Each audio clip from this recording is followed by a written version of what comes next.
तो आदाब, नमस्कार, गुड इवनिंग, सत श्रीकाल। एक बार फिर आप तमाम लोगों का स्वागत है क्राइम तक की कहानी के इस एपिसोड में। उम्मीद है पूरी फैमिली अच्छी होगी, अपना और अपनों का ख्याल रख रही होगी। और क्या संडे का दिन, मज़ा आ गया। बैक टू बैक दो आईसीसी ट्रॉफी।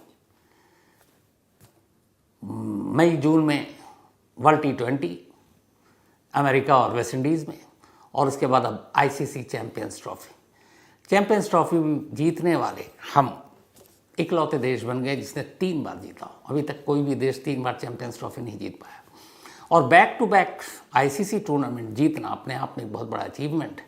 और रोहित शर्मा कमाल, बेमिसाल। कैप्टनशिप की जितनी तारीफ करें कम है। और उसके बाद फाइनल में तो एक लीडर की तरह खेले भी। तेज़ जब खेलना था तेज़ खेले, जब सिचुएशन था तो धीमे खेले।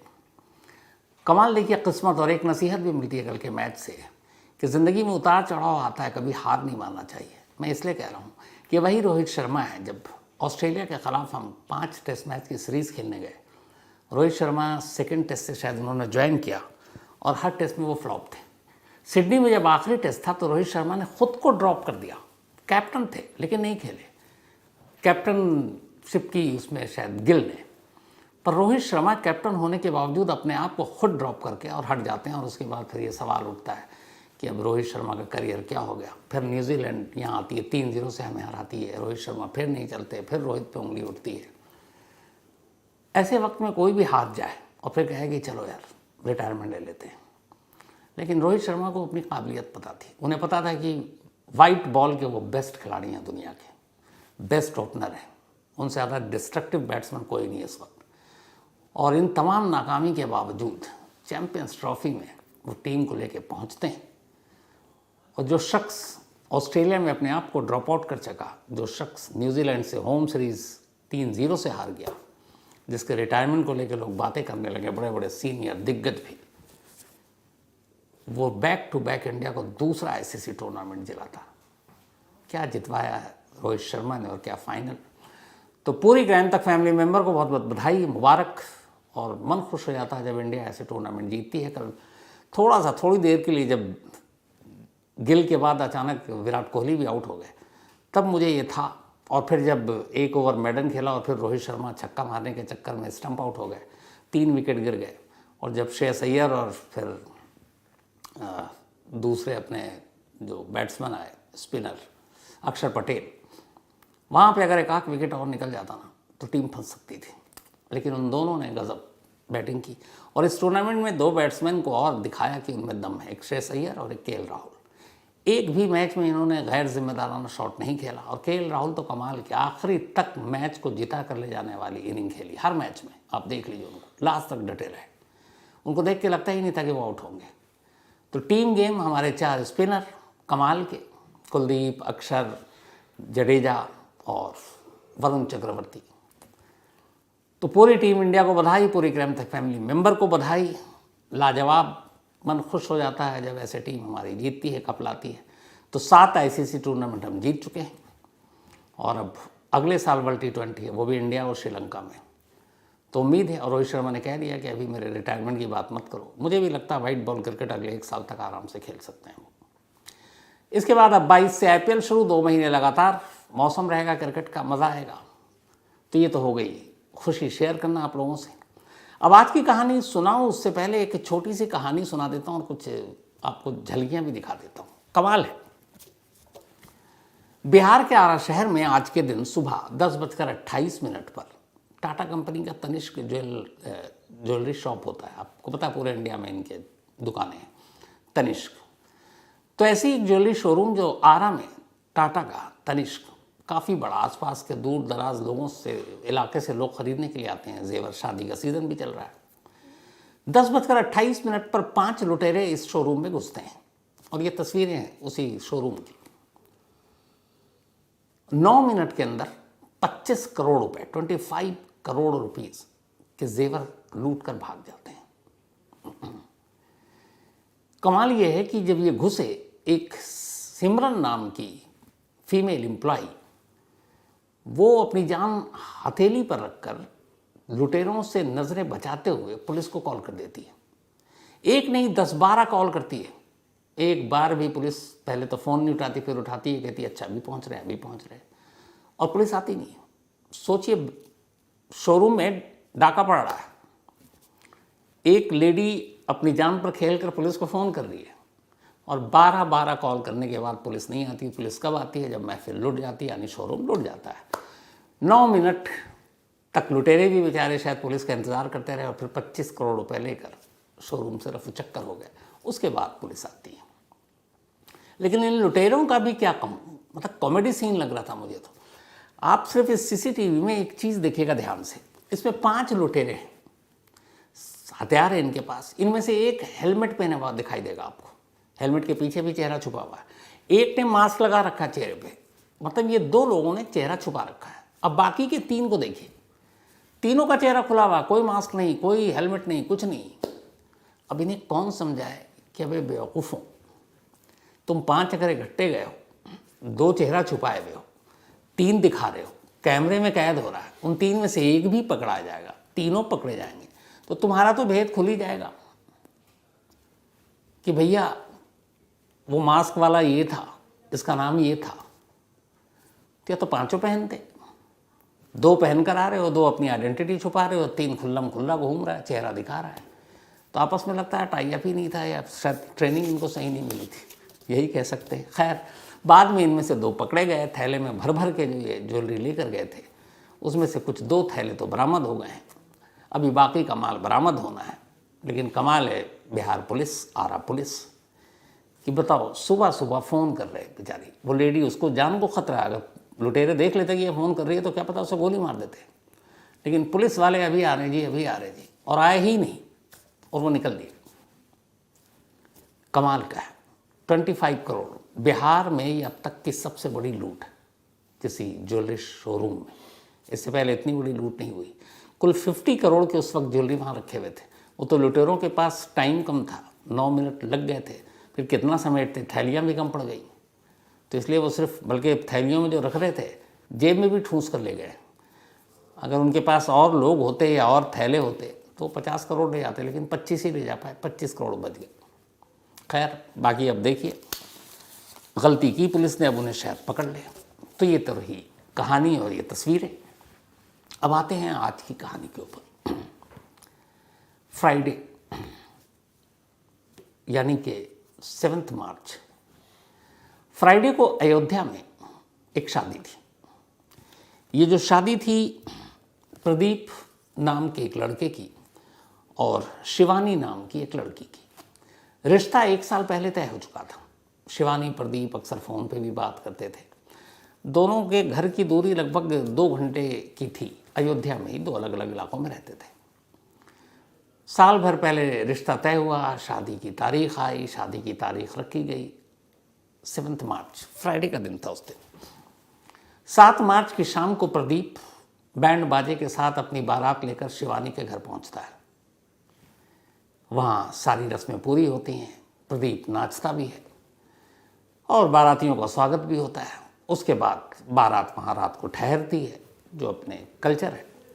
फिर अगले दिन सुबह यानी कि 9 मार्च, बल्कि 8 मार्च सैटरडे का दिन था, 9 मार्च को तो फाइनल था, तो 8 मार्च कि सुबह करीब 11 बजे अब बारात दुल्हन को लेकर वापस प्रदीप के घर लौटती है। घर लौटते लौटते 1 बज गए। दुल्हन आई, ससुराल में दुल्हन का स्वागत भी हुआ ज़ोरों शोर से, धूमधाम से। तमाम मेहमान रिश्तेदार आए हुए थे। दुल्हन को देखने के लिए पड़ोसियों को भी तांते लगे हुए थे। देखन दिखाई में दोपहर से शाम हो गई।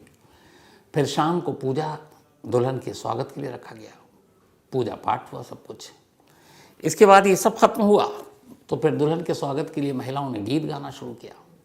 अब ये गीत वीत का कार्यक्रम करीब 11 बजे तक चलता रहा।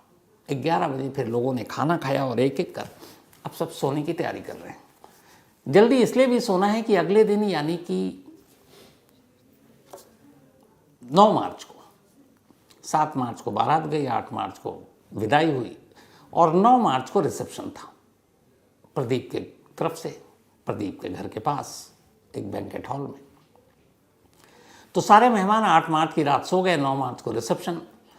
तो रात 12:30 के आसपास अब प्रदीप अपनी दुल्हन शिवानी के कमरे में दाखिल होता है, चूंकि इन दोनों का सुहाग रात था। 12:30 का वक्त था जब घर वालों ने देखा, वो कमरे में दाखिल हुआ, बाकी के घर वाले सो गए, प्रदीप के भाई भी सो गए, प्रदीप का छोटा भाई है, क्योंकि बाकी पुरुषों को अगले दिन सुबह सुबह मंडी जाना था। मंडी से उन्हें सब्जियां और बाकी चीज़ें खरीदनी थी, क्योंकि रिसेप्शन था, रिसेप्शन की तैयारी करनी थी, हलवाई को सारी चीज़ें देनी थी। और इसमें प्रदीप को भी उठकर जाना था सुबह। उसने अपने भाइयों से, रिश्तेदारों से कहा था मैं भी मंडी चलूँगा। 12:30 बजे कमरे में गया, दरवाज़ा बंद। अब 9 मार्च की सुबह हो गई, 8 मार्च की सुबह 7 बजे। अब ये हुआ कि 6 बजे मंडी जाना था, तो भाई तो चला गया कि चलो मैं चला जाता हूँ, पीछे से भाई आ जाएगा। 7 बज गया, प्रदीप कमरे से बाहर नहीं आया। अब उसकी बहनों को ये था कि सुबह भाई को जाना है, उन्हें फिक्र हुई। उन्होंने कुंडी खटखटाई, प्रदीप ने दरवाज़ा नहीं खोला। थोड़ी देर के बाद फिर बहनों ने कुंडी खटखटाई, दरवाज़ा नहीं खोला। फिर बहनों ने जाकर माँ को कहा कि भाई दरवाज़ा नहीं खोल रहे। अब चूंकि इधर सुहाग रात है तो बहुत सारे झिझकते हुए भी दरवाज़ा और कुंडी खटखटा रहे हैं, लेकिन फिर माँ को लगा कि प्रदीप जिम्मेदार है, उसे मंडी जाना है, लेट हो रहा है, अब तो 7 बज गए, उसको उठाना चाहिए। अब माँ दरवाज़ा पीट रही है, लेकिन प्रदीप खोल नहीं रहा। जब काफ़ी उसने पीट दिया, दरवाज़ा नहीं खोला, तो पहली बार कुछ अजीब सा लगा कि ये क्या है। फिर बाकी रिश्तेदार तो घर में थे ही, वो भी आ गए। अब सभी ने मिलकर दरवाज़ा खटखटाना, पीटना शुरू कर दिया, लेकिन अंदर से कोई रिस्पॉन्स नहीं। जब काफ़ी वक्त हो गया तो घर वालों को फिक्र हुई। फिर उन्होंने कहा कुछ गड़बड़ ना हो। फैसला ये हुआ कि अब दरवाज़ा तोड़ दो। घर वालों की रजामंदी। इसके बाद कुछ पुरुष आगे आए, उन्होंने दरवाज़ा तोड़ दिया। जैसे ही दरवाज़ा तोड़कर घर वाले कमरे के अंदर दाखिल हुए, हर एक की चीखें निकल गई। ऊपर फंदे से, पंखे से प्रदीप झूल रहा है, और उसके ठीक नीचे बेड है। उस बिस्तर पर शिवानी यानी उसकी दुल्हन की ही लिबास में मुर्दा पड़ी है। चीख पुकार मच गई। कुछ लोगों ने फिर लाश को नीचे उतारा, फौरन भागकर पास के अस्पताल ले गए। डॉक्टरों ने देखा और कहा कि ये दोनों मर चुके हैं। अब जिस घर में जिस दिन रिसेप्शन है, जिस रात दूल्हा दुल्हन कमरे में सुहागरात मनाने गए, 12:30 बजे और 7 बजे के आसपास दरवाज़ा तोड़ा गया, तो इन 5-6 घंटों में उस कमरे में क्या हुआ कि दूल्हा और दुल्हन की लाश पड़ी थी। खैर, जब डॉक्टरों ने कहा कि ये दोनों मर चुके हैं, उसके बाद किसी ने पुलिस को फ़ोन किया, पुलिस पहुंचती है, उसके बाद तफ्तीश शुरू होती है। उधर भाई और रिश्तेदार मंडी में फ़ोन जाता, वो आधी सब्जियां खरीद चुके हैं कि जल्दी घर आओ। भाई को कोई बताता भी नहीं कि सच्चाई क्या है, कि पता नहीं उसे क्या हो, तो बस कहा जाता है इमरजेंसी है, जल्दी आ जाओ। वो भाग कर आता है मंडी छोड़कर। यहाँ 2 लाशें उसका इंतज़ार कर रही थी, उसके भाई की और नई भाभी की। अब पूरा घर मातम में बदल जाता है, जो घर अब तक शादी की शहनाइयों से गूंज रहा था। पुलिस की टीम आती है, पुलिस तफ्तीश शुरू करती है, बयान लेती है, तो पता चला कि दरवाज़ा तोड़ा गया था। जो विटनेस थे उन्होंने बताया कि दरवाजे की कुंडी अंदर से बंद थी। तो लोगों के बयान और दरवाज़ा तोड़ने की कहानी के बाद पुलिस ये मानकर चलती है कि बाहर से कोई अंदर गया नहीं, जो कुछ हुआ अंदर में ही हुआ, यानी 2 लोगों के बीच में, यानी दूल्हा और दुल्हन के बीच में। अब पुलिस इधर पोस्टमार्टम रिपोर्ट का इंतज़ार कर रही है। इत्तेफाक से पोस्टमार्टम रिपोर्ट आज ही आई। जब पोस्टमार्टम रिपोर्ट आई तो उसमें कहानी कुछ और निकली। पोस्टमार्टम रिपोर्ट के हिसाब से शिवानी को गला घोट कर मारा गया, यानी उसका कत्ल हुआ है, और प्रदीप की मौत हैंगिंग से हुई है, यानी उस घर में एक कत्ल हुआ और एक ने जान दी। अब इसके पीछे की वजह क्या हो सकती है, पुलिस ये जानने की कोशिश करने लगी। उधर हिमानी के घर वालों को भी, माफ़ कीजिएगा, शिवानी के घर वालों को भी खबर दे दी गई। शिवानी भी पहुंची, उनके घर वाले।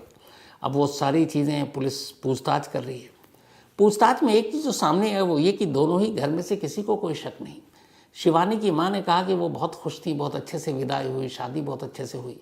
इधर प्रदीप के घर वालों का ये कहना था कि प्रदीप अपनी शादी को लेकर बहुत खुश था। जो वीडियो तस्वीरें सामने आई उसमें ये था कि जब बारात पहुंची वहाँ तो प्रदीप नाचने वालों में सबसे आगे था। दोनों दूल्हा दुल्हन ने खूब सारी तस्वीरें खिंचाई, दोनों तस्वीरों में खुश नज़र आ रहे हैं, वीडियो में खुश नज़र आ रहे हैं। 1 साल पहले रिश्ता तय हुआ था, दोनों खूब बातें करते थे, यहाँ तक कि शादी को लेकर दोनों बहुत एक्साइटेड थे। मतलब हर एक, जो भी एक शख्स ऐसा नहीं मिला जो ये बताए कि दोनों नाखुश थे। जब दुल्हन घर आई तब भी वो बेहद खुश थी, रात 12:30 से पहले तक। तो फिर रात 12:30 बजे कमरे में जाने के बाद ऐसा क्या हुआ कि सुबह उस कमरे से दूल्हा और दुल्हन की लाश मिली। अब पुलिस इसी तफ्तीश में जुट गई, जांच चलती रही, लेकिन ऐसा कोई सुराग, सबूत और मोटिव पुलिस के सामने नहीं था। लिहाजा पुलिस ने अपने इस जांच को 2-3 एंगल के जरिए आगे बढ़ाने का फैसला किया। पुलिस के हिसाब से इस पूरी मौत की मिस्ट्री में 2-3 चीज़ें ही हो सकती हैं। पहली, जिस एंगल से पुलिस जांच कर रही है वो ये कि कुछ तो ऐसा हुआ जिसमें शायद दोनों ने अपनी मर्जी से जान दी। अब मर्जी से जान देने के लिए फिर पोस्टमार्टम रिपोर्ट के हिसाब से शिवानी का गला क्यों घोटा गया, तो पुलिस का कहना है कि शायद इसमें शिवानी ने अपनी रजामंदी दे दी हो कि ठीक है तुम पहले मुझे मार दो फिर तुम खुद मर जाओ। तो उसी के कहने पर शिवानी का गला घोट दिया प्रदीप ने और फिर खुद मर गया। तो पहला एंगल ये हो सकता है। दूसरा एंगल ये है कि शिवानी का कत्ल प्रदीप ने किया और फिर पकड़ा ना जाए या कुछ और ना हो, शर्म के मारे, शादी का घर, इसलिए उसने अपनी जान दे दी। तीसरा एंगल ये है कि चूंकि जब पुलिस पहुंची तो घर का दरवाज़ा टूट चुका था और घर वालों के हिसाब से दरवाज़ा अंदर से बंद था, लेकिन दरवाज़ा टूटा हुआ, अब कैसे ये सबूत मिले कि इस दरवाजे को जब तोड़ा गया तभी ये टूटा, या क्या कोई बाहरी शख्स उस कमरे के अंदर गया और फिर जो घर में मौजूद लोग हैं उन्हीं में से वो एक कातिल हो जिसने दरवाजे को तोड़ने में भी रोल प्ले किया ताकि सच्चाई सामने ना आए। तो ये अलग एंगल है, लेकिन सवाल ये कि मोटिव कहाँ है, क्योंकि हर कत्ल, हर क्राइम का एक मोटिव होता है, इसमें मकसद कहाँ है। तो पुलिस ने दोनों के मोबाइल और कॉल डिटेल निकाले और उनके कॉल डिटेल, चैट्स, व्हाट्सएप, बाकी जो भी सोशल मीडिया की चीज़ें हैं उनको उनकी पड़ताल कर रही है कि कहीं इन दोनों की मौत के पीछे कोई तीसरा या तीसरी तो नहीं है और वो सच्चाई सुहागरात के दिन खुली। क्योंकि कुछ तो है जो 12:30 से पहले तक हस्बैंड वाइफ खुश, दूल्हा दुल्हन खुश, सुहागरात मनाने कमरे में दाखिल होते हैं, लेकिन अगले 5-6 घंटे बाद पूरी कहानी, पूरी दुनिया पलट जाती है। तो मोटिव क्या, वो मकसद क्या, पुलिस फिलहाल यही पता करने की कोशिश कर रही है।